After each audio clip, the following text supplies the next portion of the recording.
2021년 12월 셋째 주 우리 동인교회 주일 예배를 드리겠습니다. 다 함께 묵상으로 기도하시겠습니다.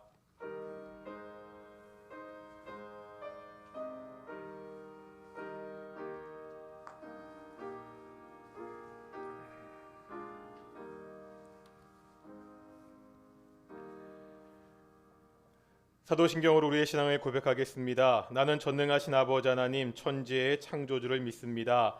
나는 그의 유일하신 아들 우리 주 예수 그리스도를 믿습니다. 그는 성령으로 잉태되어 동정녀 마리아에게서 나시고 본디오 빌라도에게 고난을 받아 십자가에 못 박혀 죽으시고 장사된 지 사흘 만에 죽은 자 가운데서 다시 살아나셨으며 하늘에 오르시어 전능하신 아버지 하나님 우편에 앉아 계시다가 거기로부터 살아있는 자와 죽은 자를 심판하러 오십니다. 나는 성령을 믿으며 거룩한 공교회와 성도의 교제와 죄를 용서받는 것과 몸의 부활과 영생을 믿습니다. 아멘. 찬송가 105장 함께 찬양하시겠습니다. 찬송가 105장입니다.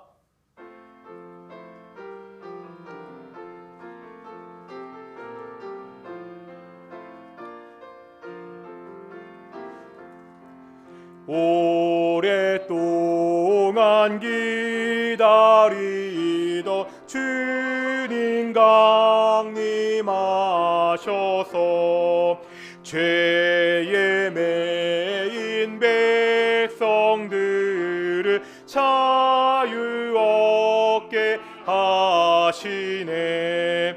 주는 우리 소망이요 힘과 위로 되시니 오래 기다리던 백성 많은 복을 받겠네.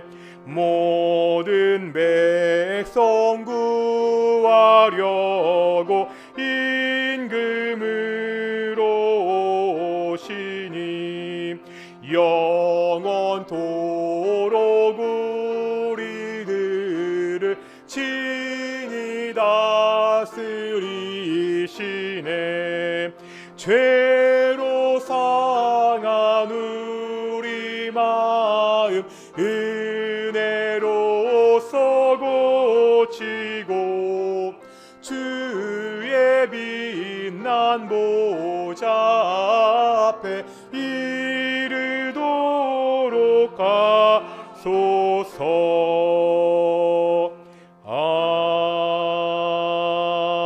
아멘. 성시교독 118번 구주 강림 네 번째 함께 교독하시겠습니다.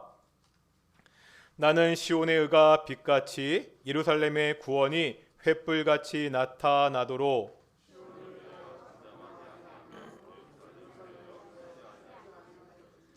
이방 나라들이 내 공의를 무도왕이 다 내 영광을 볼 것이요 너는 또 여호와의 손에 아름다운 관 내 하나님의 손에 왕관이 될 것이라.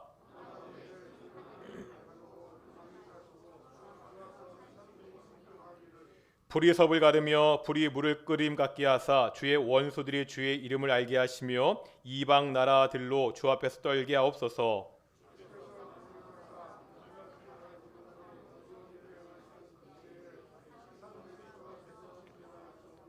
주 외에는 자기를 앙망하는 자를 위하여 이런 일을 행하시는 예로부터 들은 자도 없고 귀로 들은 자도 없고 눈으로 본 자도 없었나이다.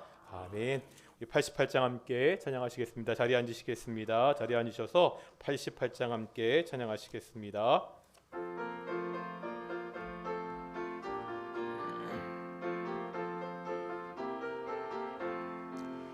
내 진정 사모하는 친구가 되시는 구주 예수님은 아름다워라. 내 계획 갚아요 빛나는 새벽별 주님 영원할 길 아주 없도다. 내 맘이 아플 적에 큰 위로 되시며 나 외로울 때 좋은 친구라. 주는 저 산 밑에 백합 빛나는 새벽별 이 땅 위에 비길 것이 없도다. 내 맘의 모든 염려 이 세상 고락도 주님 항상 같이 하여 주시고, 시험을 당할 때에 악마의 계교를 즉시 물리치사 나를 지키네. 온 세상 날 버려도 주 예수 안 버려 끝까지 나를 돌아보시니, 주는 저 산 밑에 백화 빛나는 새 이 땅 위에 비길 것이 없도다. 내 맘을 다하여서 주님을 따르면 길이 나를 사랑하리니, 물불이 두렵지 않고 장검도 겁없네. 주는 높은 산성 내 방패시라. 내 영혼 먹이시는 그 은혜 누리고 나 친히 주를 뵙기 원하네.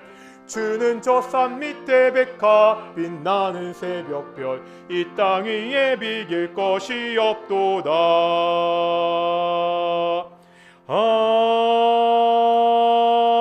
아멘. 예배를 위해서 김남중 사님 나오셔서 기도하시겠습니다.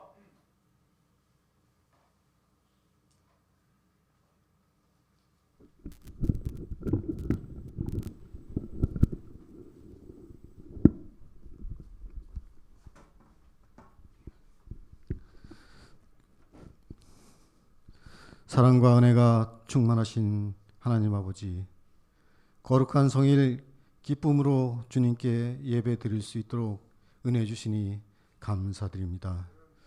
하나님, 저희들 지난 한 주간 삶을 돌이켜볼 때에 하나님의 도우심이 있었기에 믿음으로 살아갈 수 있었습니다. 하지만 우리에겐 아직도 세상 속에 묻혀 하나님을 완전히 의지하지 아니하고 내가 주인 행세를 하며 살아왔음을 고백합니다. 연약한 저희를 긍휼히 여기시고 회개하오니 용서하여 주시옵소서. 사랑의 하나님, 코로나19로 인하여 모여서 예배드리며 기도하는 것이 자유롭지 못한 상황이므로 믿음이 연약해질까 염려되오니 우리 믿음이 떨어지지 않도록 지켜주시고 붙들어 주시옵소서. 하나님 아버지, 주님의 몸된 교회를 높이 사용하여 주시옵소서. 주님을 알지 못하는 영혼들이 몸된 교회를 통하여 구원받게 하시고 전도와 선교의 사명을 다하고 지역사회와 함께하는 교회가 되게 하여 주시옵소서. 이제 금년도도 2주면 저물어 갑니다. 처음 시작할 때 마음속에 다짐하고 계획했던 것을 다시금 점검하여 내년도에는 좀 더 하나님께로 다가갈 수 있는 믿음을 허락해 주시옵소서. 하나님 아버지, 이 시간 주의 종을 통해 말씀을 풀어 증거하실 때 하나님께서 붙들어 주시고 영육간의 강건함을 주시어 말씀을 듣는 저희들에게는 말씀이 살아있고 운동력이 있어 우리 심령 속에서 말씀이 깨달아지고 감동이 되어져 말씀에 순종하는 자들로 변화시켜 주시옵소서. 갈릴리 찬양대의 찬양을 회명하시고 저희들이 드려지는 이 예배가 온전히 드려지기를 간절히 원하오며 이 모든 말씀을 예수님의 이름으로 기도합니다. 아멘.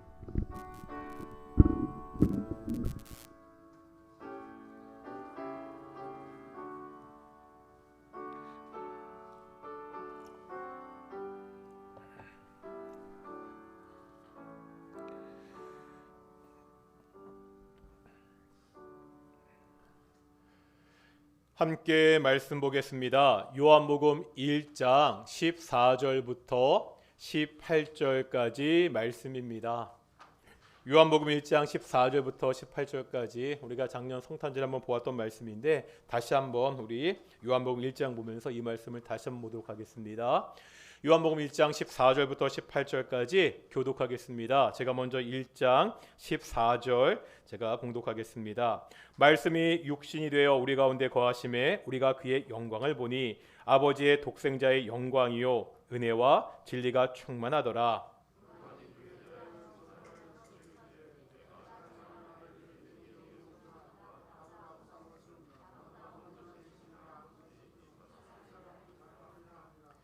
우리가 다 그의 충만한 데서 받으니 은혜 위에 은혜로라.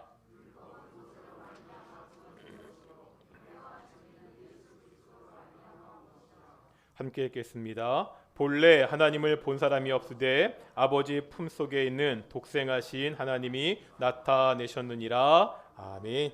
이 시간은 갈리 찬양에 나오셔서 찬양 하나님께 영광 돌리시겠습니다.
예, 찬양 정말로 감사드립니다. 오늘도 우리가 앞뒤 자녀분들과 이렇게 인사하겠습니다.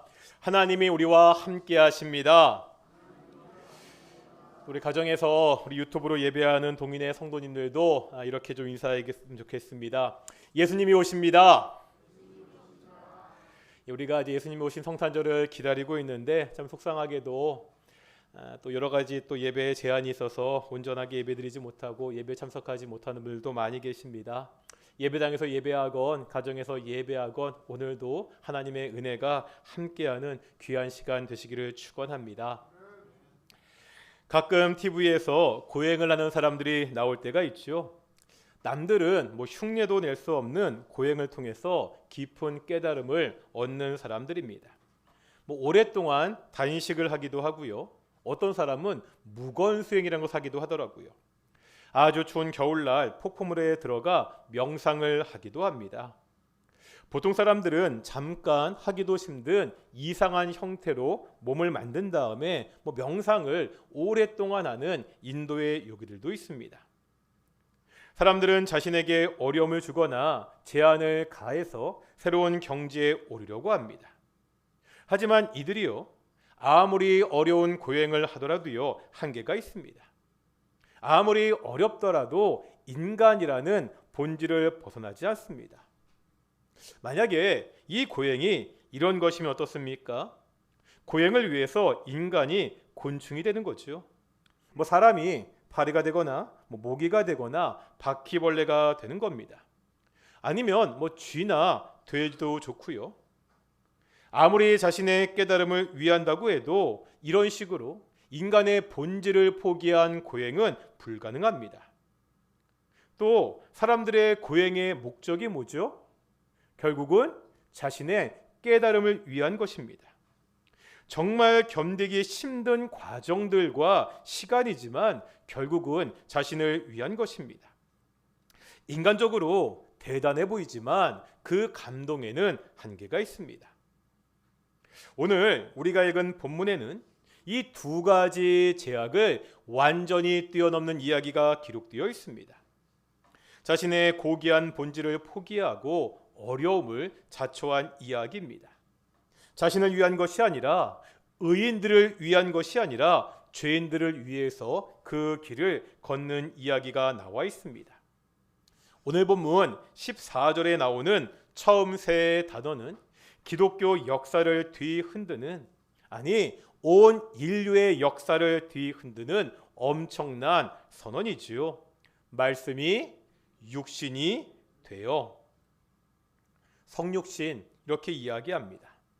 말씀드린 적이 있죠. 교회에서 성육신이라는 말을 잘 사용하지만, 많이 사용하지만 이 말만큼 오해를 받는 말도 없다는 말씀을 드렸습니다. 보통 교회에서 성이라는 말이 들어가면 거룩하다는 뜻이 있지요. 성전은 거룩한 전입니다. 성도는 거룩한 무리들입니다. 하지만 성육신에서 성은 거룩하다는 뜻이 아니라고 말씀드렸습니다. 성육신, 거룩한 육신이다, 이런 뜻이 아닙니다. 무슨 성자라고요? 이룰 성. 오늘 본문의 말씀대로 말씀이 육신이 되셨다는 뜻입니다. 요한복음 1장에는 이 말씀이 어떠한 존재에 있는지가 나오고 있습니다. 우리가 이미 자세하게 보았습니다. 1절에 보면 말씀은요, 언제부터 계셨지요? 태초부터 계셨습니다. 2절에 보면 이 말씀은 무엇을 하셨지요? 뭘 하셨냐고 그러니까 만물이, 다시 말하면 이 땅을 창조하셨습니다. 말씀은 태초부터 계신 하나님이십니다. 말씀은 이 땅을 창조한 창조주이십니다. 성육신이라는 말은 예수님의 몸이 인간과 달리 특별한 몸이다, 그런 뜻이 아닙니다. 태초부터 계셨던 그 창조주 하나님이 이제 인간이 되셨다는 선언입니다. 아까 말씀드린 극단적인 비유가 되겠지만 사람이요, 곤충이나 동물이 되는 것도 비교할 수 없습니다. 그 차원이 다르기 때문입니다. 창조주께서 피조물이 되신 사건입니다. 많은 사람들이 성육신을 믿지 않았습니다.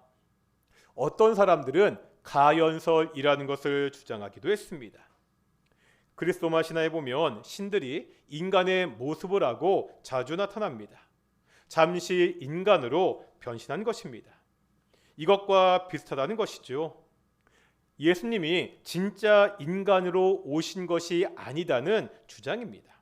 그냥 인간처럼 변신을 해서 변장해서 인간처럼 보였을 뿐이다, 이렇게 이야기합니다. 제가 성탄절 즈음에 항상 드리는 말씀이 있는데 이런 면에서 조심해야 되는 찬양이 있습니다. 성탄절에 많이 하는 찬양 찬송가 122장 참 반가운 성도요. 이 찬양 4절에 보면은요 이렇게 되어 있습니다.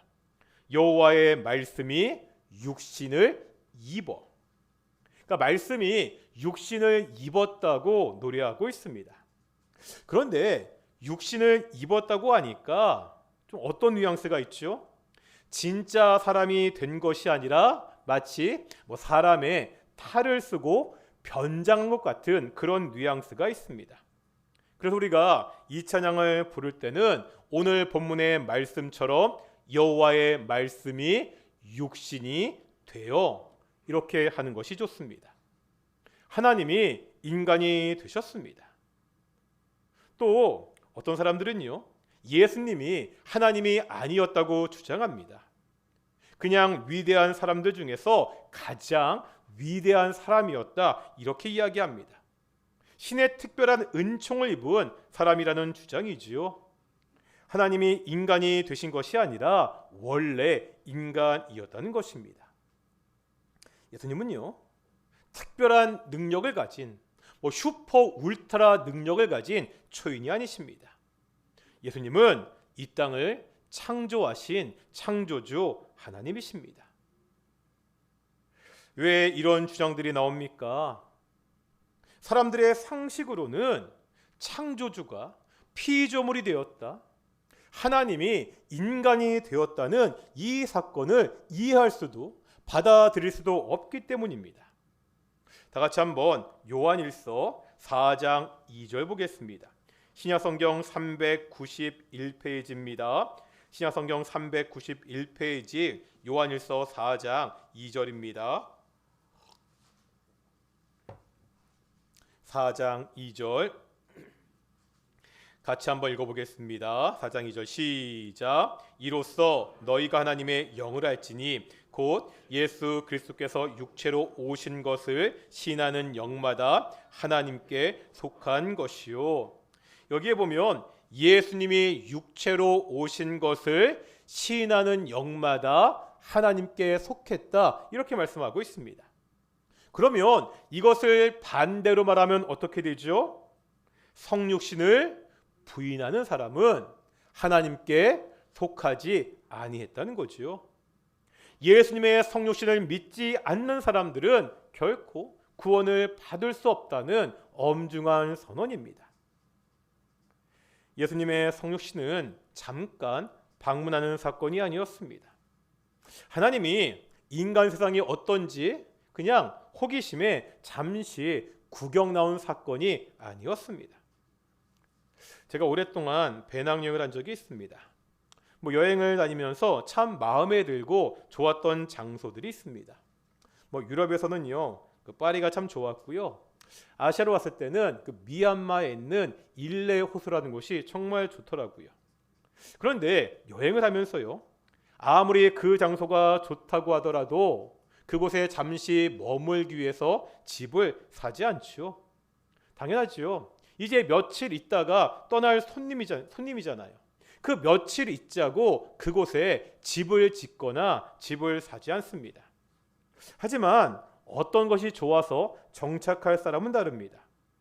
여행자처럼 잠깐 머물 숙소를 구하는 것이 아니라 주택이나 아파트를 구하겠죠. 안정되고 오랫동안 있을 거주지를 찾게 됩니다. 이런 면에서 오늘 본문에 보면 재미난 표현이 있습니다. 다시 한번 14절 보실까요? 오늘 본문 14절 말씀이 육신이 되어 그 다음에 뭐라 나오죠? 우리 가운데 거하심에. 여기에 사용된 거하심이라는 단어를 살펴볼 필요가 있습니다. 다 같이 한번 요한계시록입니다. 요한계시록 7장 15절입니다. 신약성경 마지막 책이죠. 406페이지요. 요한계시록 7장 15절입니다. 요한계시록 7장 15절 신약성경 406페이지 같이 읽겠습니다. 시작. 그러므로 그들이 하나님의 보좌 앞에 있고 또 그의 성전에서 밤낮 하나님을 섬김에 보좌에 앉으신 이가 그들 위에 장막을 치시리니, 여기 마지막에 보니까 보좌에 앉으신 이가 그들 위에 장막을 치시리니, 여기 나오는 장막을 치다는 말을 원어로 보면 우리가 아까 보았던 요한복음 1장 14절의 거하시매와 같은 단어입니다. 다시 말하면 거하시매라는 단어에는 장막을 치다, 천막을 치다, 거주하다는 뜻을 가지고 있습니다. 말씀이 육신이 되어서 이 땅에 오신 것은 이 땅에 장막을 치신 사건이었습니다. 손님으로, 여행객으로 잠깐 이 땅에 온 것이 아닙니다. 우리와 함께 살기 위해서 왔다는 것을 보여주고 있습니다. 예수님은 우리와 이 땅에 살기 위해 오신 하나님의 아들이십니다. 이 사건에 대해서요, 다시 오늘 본문 1장 14절 후반부에 보면 독생자의 영광이다, 이렇게 말씀하고 있죠. 왜 하나님의 아들이 온 것과 독생자의 영광, 이것이 연결되지요? 이것은 구약 성경과 밀접하게 연결되어 있습니다. 거하다와 장막에 해당하는 말의 어원을 보면은요, 시브리어로 쉐키나와 같은 어원을 가지고 있습니다. 쉐키나는 들어보셨습니까? 쉐키나, 하나님의 계시된 영광을 가리킬 때 사용하는 단어가 쉐키나입니다. 다시 말하면 장막이랑요, 하나님의 영광이 연결되어 있습니다. 어떻게 장막과 하나님의 영광이 연결되어 있죠? 딱 어떠한 장면이 떠올라야 됩니까? 이것을 이해하려면요, 구약 시대 뭐를 보면 되죠? 성막을 보면 됩니다. 이스라엘 백성들이요, 광야에서 생활할 때 성막을 쳤잖아요. 거기서 뭐 했죠? 하나님께 제사했습니다. 그럴 때 하나님께서 이 성막 위에 임재하셨습니다. 성막은 하나님이 임재하시는, 하나님의 영광이 충만한 곳입니다. 그런데 오늘 본문에 보니까 독생하신 예수님께 하나님의 영광이 가득합니다. 무슨 뜻입니까? 예수님이 이 땅에 장막을 치고 거주하셨는데, 이것은 예수님이 이 땅에 오신 영광스러운 하나님의 성전이다, 하나님의 성막이다, 이런 뜻입니다. 예수님은요, 이 땅에 오신 하나님의 성막이십니다. 구약시대의 백성들에게 왜 성막이나 성전이 필요했습니까? 이게 어떤 의미가 있죠? 구약의 백성들은요, 성막에서 제사를 드렸습니다. 왜 제사 드렸습니까? 뭐 때문에? 인간의 죄 때문입니다.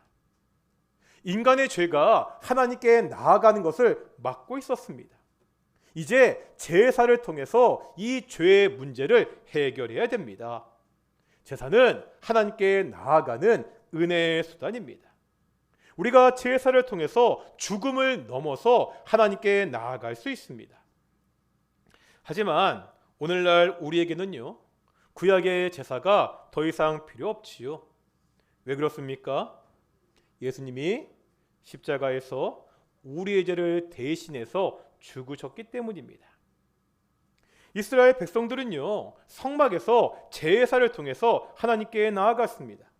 이제 우리는 성막 대신은 예수님을 통해 하나님께 나아갈 수 있습니다. 오직 예수님을 통해서만 하나님을 만날 수 있습니다. 구약의 백성들은요, 때가 되면, 아니면 날마다 제사를 드려야 됐습니다. 하지만 우리는 그럴 필요도 없지요. 다 같이 한번 시브리서 9장 12절 보겠습니다. 신약성경 362페이지입니다. 히브리서 9장 12절입니다.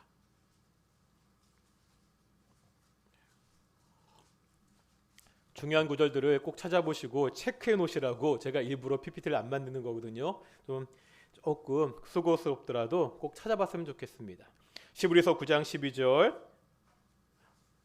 신약성경 362페이지 함께 읽겠습니다. 시작. 염소와 송아지의 피로 하지 아니하고 오직 자기의 피로 속죄를 이루사 단번에 성소에 들어가셨느니라. 아멘.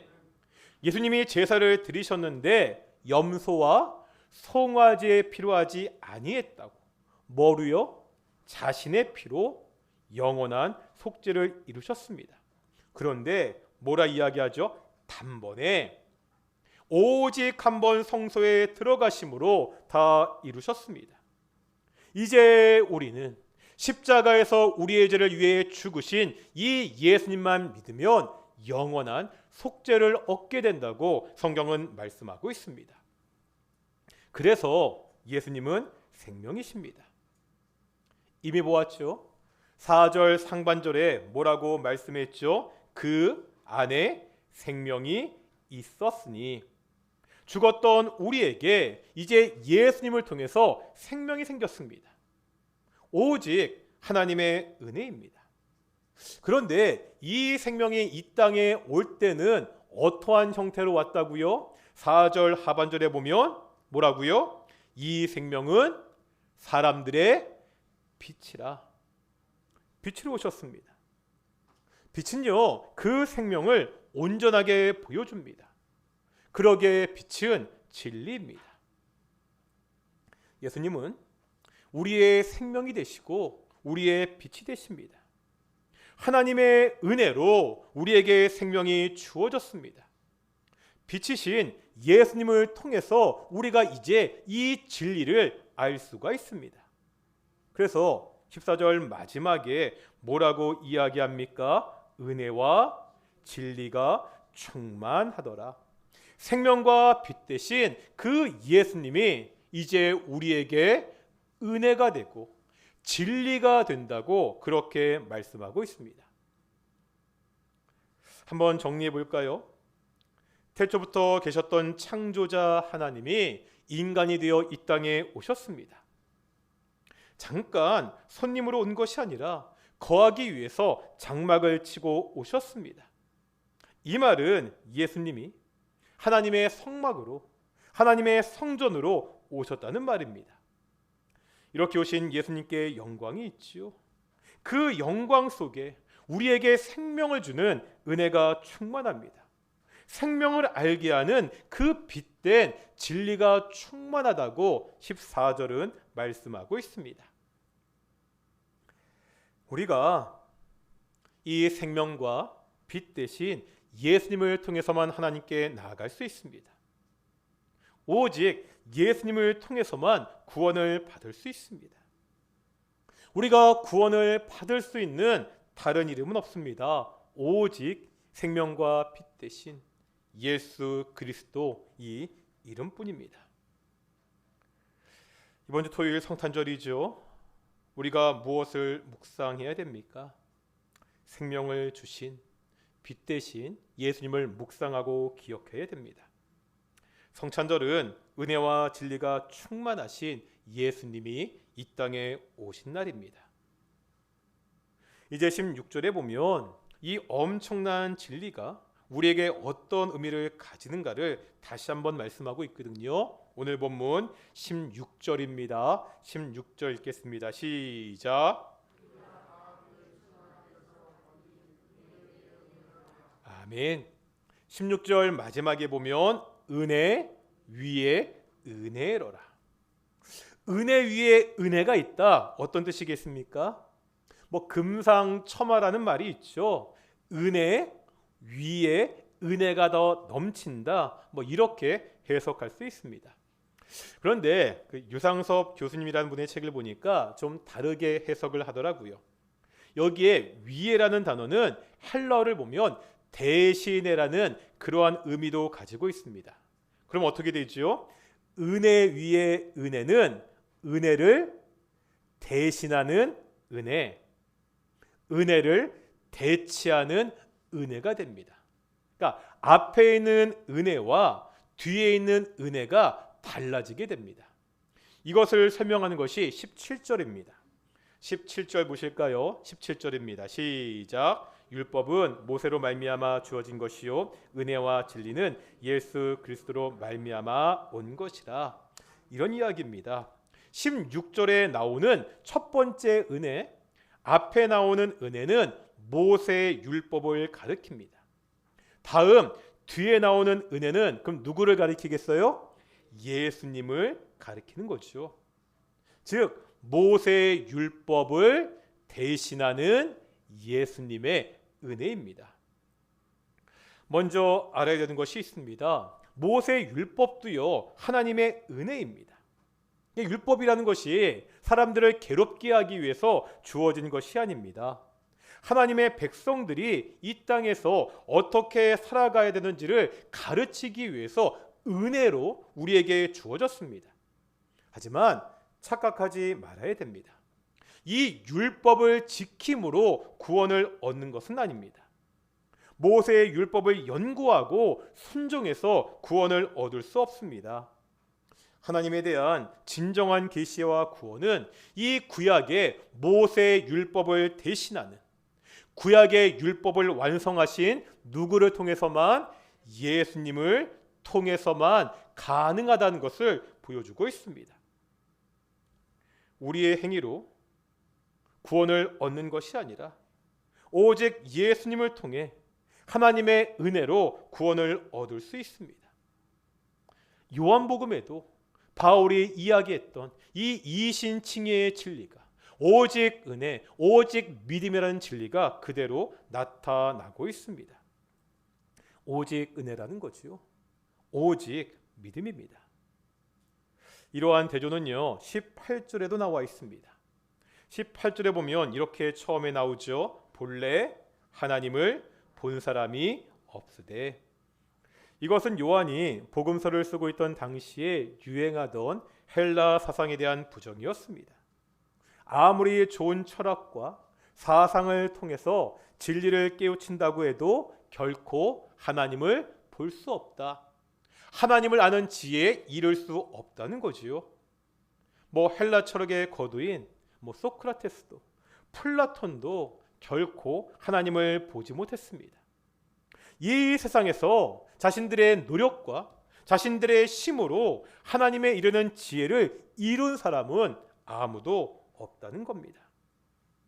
세상은 여전히 지금도 이러한 노력들을 하고 있습니다. 예전에는요, 과거에는 헬라 철학이 이러한 역할들을 했다면 요즘은요, 사람들이 여러 가지 방법을 통해서 하나님에 이르는 지혜를 얻으려고 하고 있습니다. 최근에 보면 동양의 우리나라의 명상과 같은 것들이 마치 진리에 이를 수 있는 것처럼 그렇게 이야기하고 있습니다. 명상이나 단전호흡, 요가, 그리고 웰빙 바람을 타고 이러한 것들이 건강 요법으로 많이 소개되고 있습니다. 인간의 신체가요 단전호흡, 복식 호흡을 통해서 더 건강해질 수 있습니다. 요가를 하면은요 저같이 뻣뻣한 사람도 훨씬 몸이 유연해진다고 하더라고요. 그럴 수 있죠. 명상하는 시간들을 통해서요 자신의 삶을 돌아보는 것, 이것은 좋은 일입니다. 하지만 이러한 것들을 통해서 진리에 이를 수는 없습니다. 이러한 것들을 통해서 하나님을 볼 수 없다는 거죠. 세상에 어떠한 방법이나 어떠한 지식으로도 하나님을 볼 수 있는 사람은, 하나님께 나아갈 수 있는 사람은 아무도 없다고 성경은 가르치고 있습니다. 성경은 분명히 선언합니다. 오직 누구를 통해서? 예수님을 통해서만 하나님을 볼 수 있습니다. 오직 예수님을 통해서만 하나님을 알 수 있습니다. 다시 한번 오늘 본문 18절 보실까요? 18절입니다. 18절 같이 읽겠습니다. 시작. 본래 하나님을 본 사람이 없으되 아버지 품속에 있는 독생하신 하나님이 나타내셨느니라. 아멘. 예수님이 지금 어디에 계신 분이라고요? 아버지 품속에 계신 분. 이것은 성부 하나님과 예수님과의 독특한 관계를 보여주고 있습니다. 다른 누구도 흉내낼 수 없는 특별한 관계입니다. 하나님의 품에 계신 독특한 아들 예수님만이 하나님을 유일하게 계시할 수 있습니다. 아버지의 품속에 계신 예수님만이 우리가 하나님께 나아갈 수 있는 유일한 길입니다. 그러기에 우리가 예수 이렇게 이야기합니다. 오직 예수님만이 참 진리라고, 오직 예수님만이 유일한 길이라고 그렇게 외치고 있습니다. 우리 신앙의 중심에 오직 온통 예수의 이름만이 있는 것은 오직 예수님만이 우리에게 온전하게 하나님을 보여줄 수 있기 때문입니다. 제가 전에 존 스토트 목사님의 비교할 수 없는 그리스도라는 책에 대해서 이야기를 드린 적이 있습니다. 이 책에 보면 이런 이야기가 나옵니다. 선다싱에 관한 이야기입니다. 선다싱은요, 인도의 유명한 전도자였습니다. 1889년 인도의 유복한 시크교 교도 가문에서 태어났습니다. 선다싱은 자라면서 기독교를 외국 종교라 여기고 증오하면서 그렇게 자랐습니다. 심지어 15살 때는요, 공개적으로 막 복음서를 불태우고 기독교에 대한 적대감을 표출하기도 했습니다. 그런데 그 일이 있은 지 사흘 후에 선다싱은 예수님의 환상을 보게 되고 그 일을 통해서 이제 회심하게 됩니다. 그 이후에 아직 10대였을 때 나는 방랑하는 성자가 되겠다, 설교자가 되기로 결심하고 인도 전역에 복음을 전하는 전도자가 되었습니다. 이 위대한 선다싱이 하루는 어떠한 신두교 대학을 방문합니다. 강의를 하자 강의가 끝나고 한 강사가 선다싱에게 물었습니다. 이전 종교에서는 가지지 못했는데 기독교에서 발견한 것은 무엇입니까? 기독교는 뭐가 특별합니까? 좀 공격적으로 말을 걸어왔습니다. 이때 선다싱은 대답합니다. 내게는 그리스도가 있습니다. 그러자 그 강사가 말하죠. 나도 그건 알아요. 당신은 예수를 믿잖아요. 내 말은 당신이 이전에 갖지 못했던 특별한 원리나 교리를 발견한 것이 특별한 것이 있느냐는 겁니다. 이렇게 다시 묻습니다. 그러자 선다싱은 대답합니다. 내가 발견한 특별한 것은 바로 그리스도입니다. 왜 우리가 교회 다니죠? 주변의 사람들이 도대체 교회에 뭐가 있기에 그렇게 교회에 다니냐고 묻는다면 우리는 무엇이라고 대답하시겠습니까? 우리의 대답 역시 선다싱의 대답과 동일해야 되지 않습니까? 나에게는 예수 그리스도가 있습니다. 당신이 교회에 다니기 전과 지금 교회 다닌 후 달라진 것이 무엇입니까?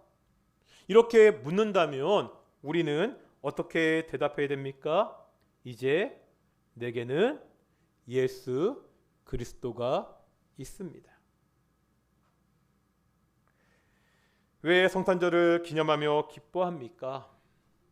성탄절은요, 단순히 기독교라는 한 종교의 창시자가 태어난 날이 아닙니다. 우리가 성탄절을 기념하며 기뻐하는 이유는 이날 태어난 그 어린 아이가 이 땅에 오신 하나님이시기 때문입니다. 어머니 마리아 품속에 있던 그 어린 아기가 우리에게 참 생명을 주는 유일한 구원자이기 때문입니다.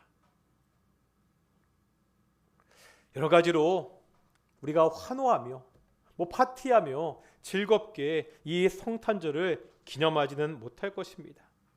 하지만 다시 한번 이 성탄절 우리에게 생명을 주기 위해 이 땅에 오신 예수님을 깊이 묵상하는 시간 되기를 소망합니다.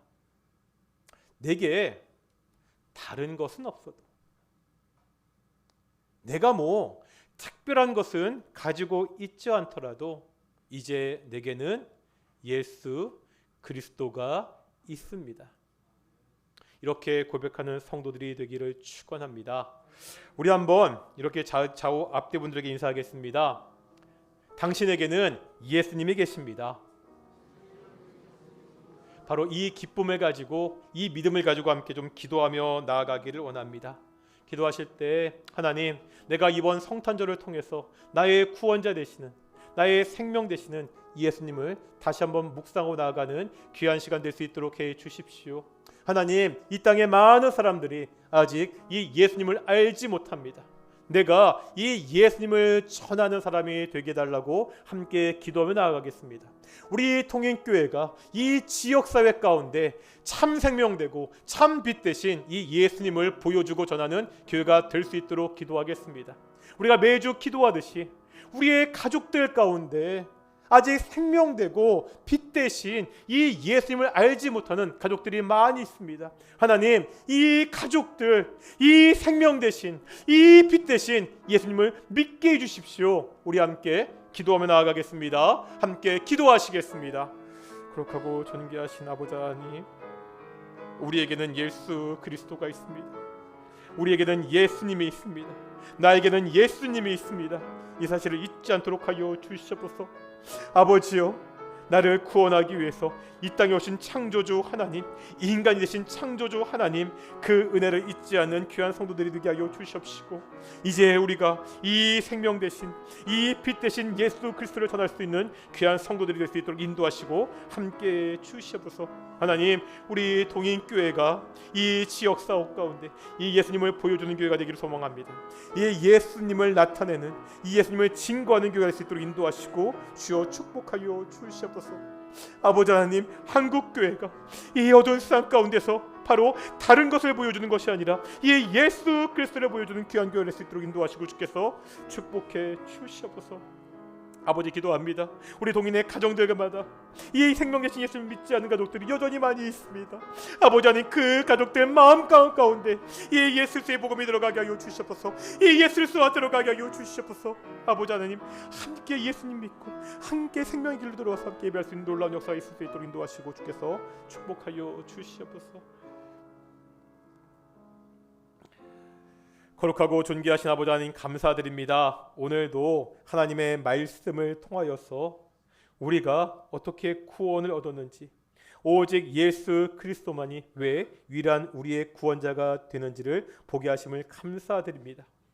하나님께서, 창조주께서 나를 구원하기에 이 땅에 인간으로 오셨습니다.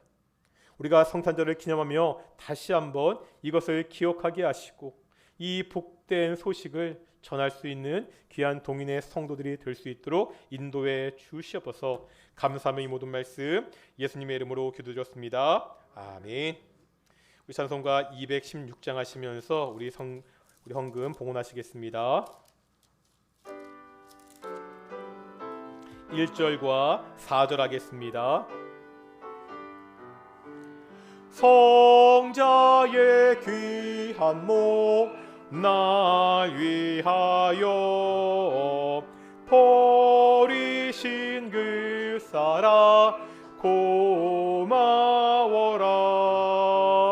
내 머리 숙여서 주님께 비는 만 나무어 주님께 바치. 4절입니다.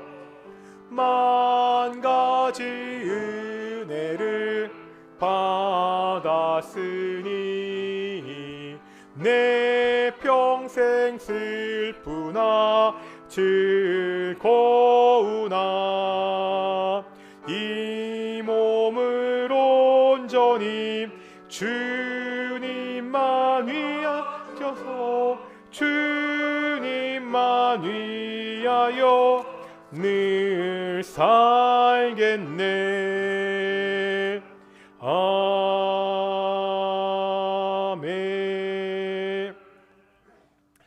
기도하겠습니다.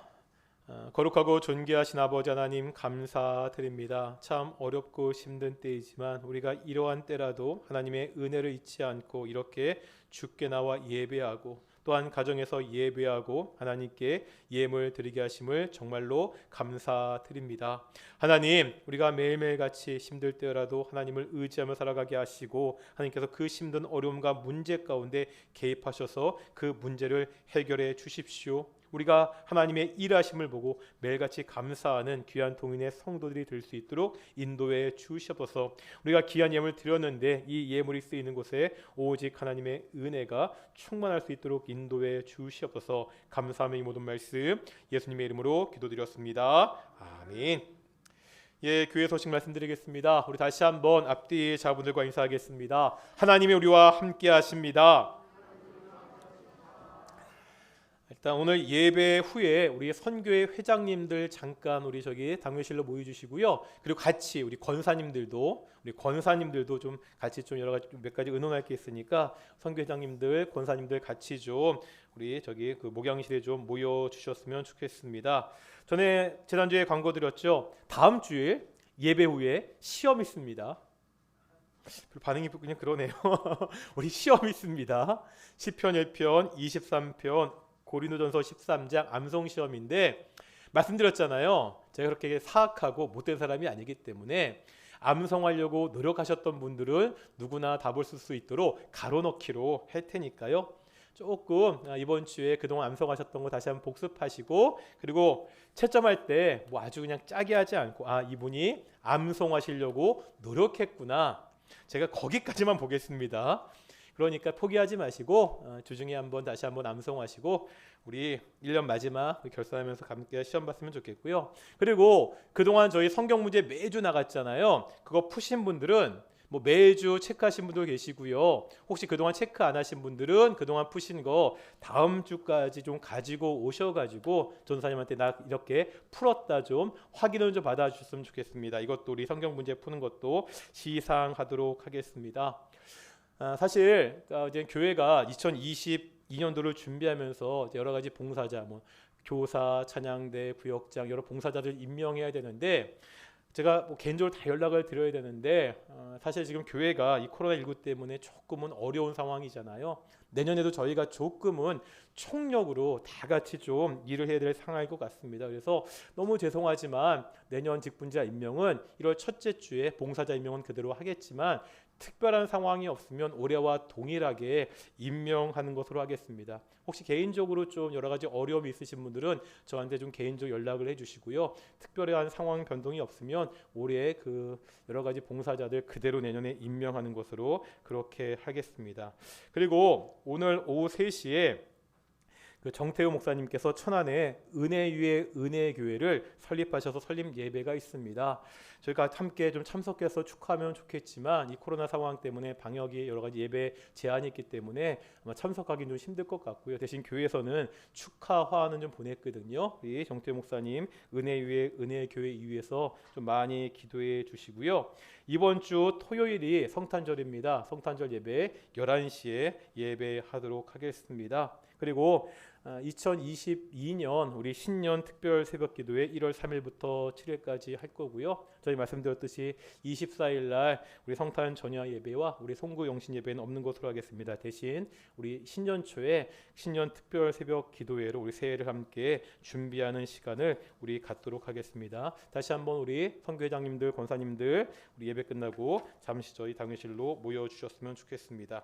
우리 자리에 일어나시겠습니다. 찬송가 53장 함께 찬양하시겠습니다.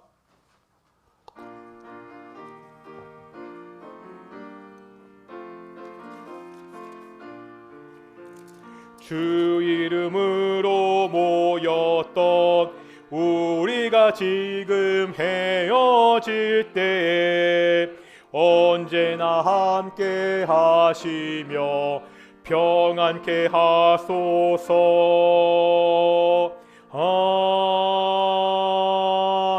아멘. 이제는 예수 그리스도의 은혜와 아버지 하나님의 사랑하심과 성령 하나님의 인도하심이 이 땅에 오신 하나님의 아들 예수님을 믿고 이 예수님의 그 귀한 복음을 전하기로 결단하는 귀한 동인의 성도들 가운데 영원히 함께 하시기를 축원하옵나이다. 아멘.